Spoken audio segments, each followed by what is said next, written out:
cómo mantener la motivación de un iniciado hasta llevarlo al grado de maestro masón y aún así mantener esa motivación en el maestro por el bienestar de la orden y de la misma persona. Antes de comenzar, debo pedirte que te suscribas al canal, que me regales un like y que al final de este video comentes y compartas. Así que comenzamos.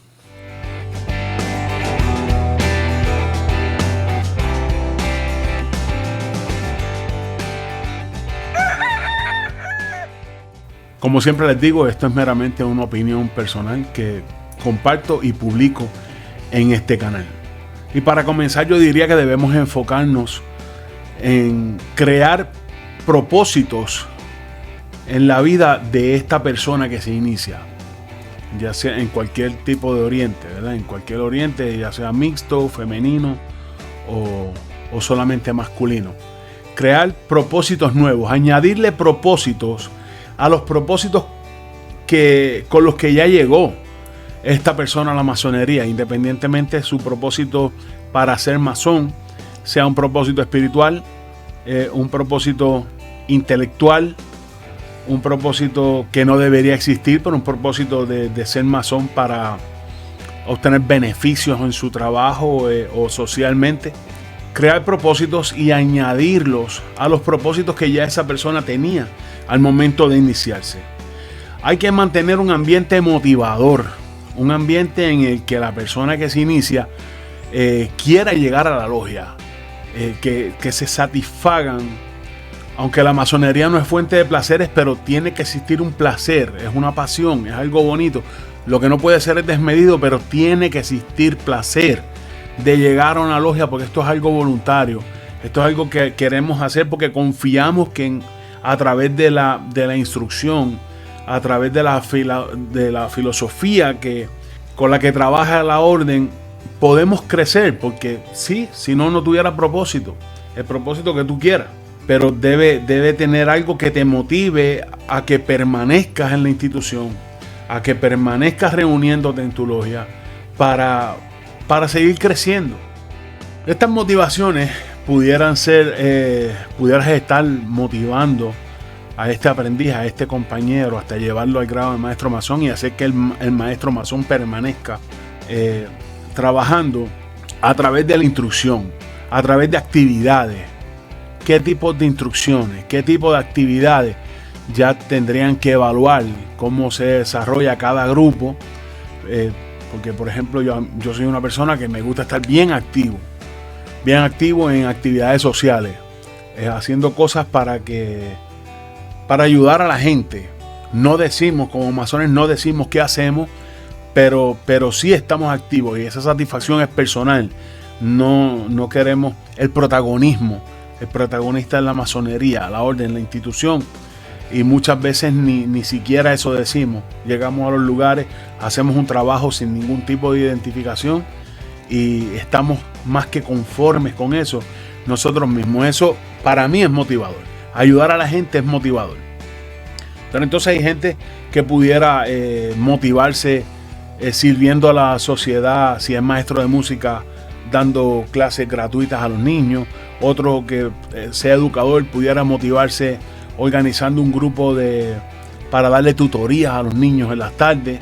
Otras personas pudieran motivarse ayudando a nuestros viejos, ¿verdad? Diferentes tipos de actividades, pero hay que desarrollarlas, fomentarlas y darle movimiento para mantener viva esa chispa de acción que motiva tanto a las personas. No podemos llegar a un taller donde sea abre y cierra, pasos perdidos, compartir un refresquito, una agüita, una picadera y para la casa. Porque entonces, no sé, puede ser que tu propósito sea compartir entre hermanos un ratito. Eso está muy bien, hay que respetarlo. Pero yo creo que hay gente que va más allá que eso. Otra de las cosas es que pienso que se pueden hacer en el aspecto de las instrucciones. Pienso que las instrucciones deberían ser uniformes. Por lo menos una vez al mes tener una instrucción uniforme que venga desde el gran instructor, que baje hacia los instructores, el gran instructor de distrito. Ese gran instructor de distrito pasa esa instrucción a las vigilancias de las logias de su distrito, y estas a su vez, primera y segunda vigilancia, a los aprendices y compañeros. Pero también habría que hacer algo para dar una buena instrucción, ¿verdad? Dándole prioridad a los aprendices y a los compañeros, pero por lo menos una vez cada 2 meses dar una instrucción, que bajar una instrucción para el grado de maestro, y seguir motivando a ese maestro y motivando a ese maestro. Muchos de nosotros nos motivamos motivando al aprendiz y al compañero, pero hace falta también información. Hace falta información. Y para poder tener algo más, para hacerlo dinámico, para hacerlo divertido. No hay que tener una careta así de grande, no hay que tener una cara de perro para ser un maestro masón. Podemos hacerlo con amor y podemos hacerlo con alegría. Vamos a evitar ocasionarle malestares a los hermanos. ¿Ok? Porque nadie quiere ir a un sitio a sentirse mal, y mucho menos voluntario, y mucho menos pagando. Yo no voy a pagar para ir a un sitio a sentirme mal. Pues entonces vamos a crear ambientes que sean llevaderos. Está bien que somos libres pensadores, que tenemos, que podemos opinar y que intercambiamos pensamientos e ideas, pero no podemos vivir atacando a otro hermano.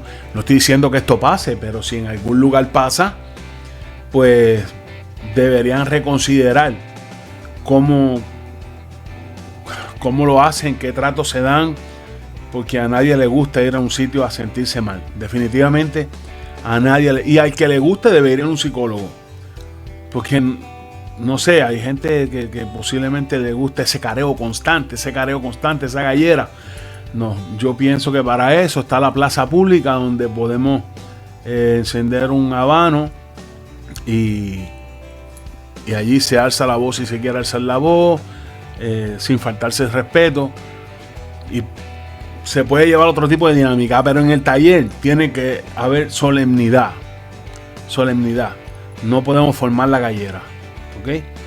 Ese es mi pensamiento. El que le guste, el que tenga otro tipo de pensamiento, puede manifestarlo en la caja de comentarios, me puede llamar, podemos hacer una disertación en cuanto a eso y explicar por qué sí se pueden tener este tipo de confrontaciones, de diferencias tan calientes, ¿verdad? Esas conversaciones tan calientes que se pudieran formar en algún momento, y por qué sí se vale perder la solemnidad del taller. Y así pienso. Verdaderamente pienso que tenemos que continuar motivando a los aprendices, motivando a los compañeros a través de las instrucciones, a través de actividades.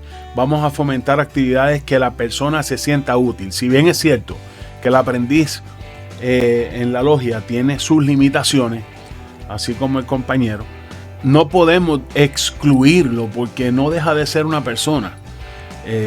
Vamos a darle la oportunidad fuera del taller a que integre filas de trabajo que muchas veces son tan motivadoras que crean en esa persona cualidades de líder si no las tenía.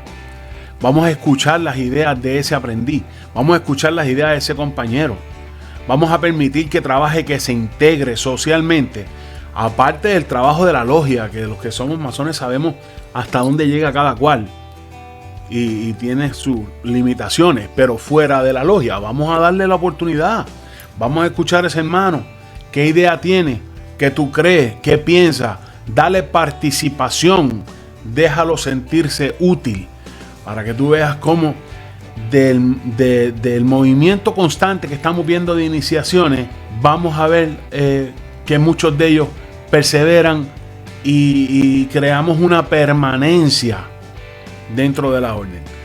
Porque si vemos, todas las semanas vemos iniciación, se inicia, pero ¿dónde están?